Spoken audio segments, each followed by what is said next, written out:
My name is Heather Kinney. I'm the Coastal Restoration Program Manager for the Nature Conservancy, and we are here today at the Gilbert Stuart Museum installing a fish monitoring camera.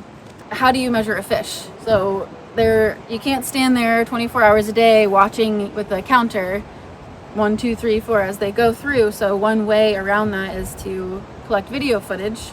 We have done that for the last 3 or 4 years, but the problem is then you end up with a lot of video footage that you have to go through, and that takes a lot of time.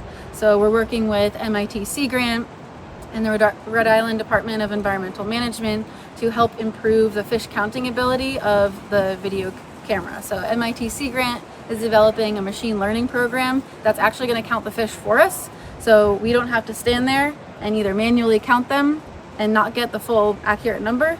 And then we also don't have to sit in front of a video camera and count fish going across on a screen. So it's a really increasing the efficiency of our ability to monitor the fish population.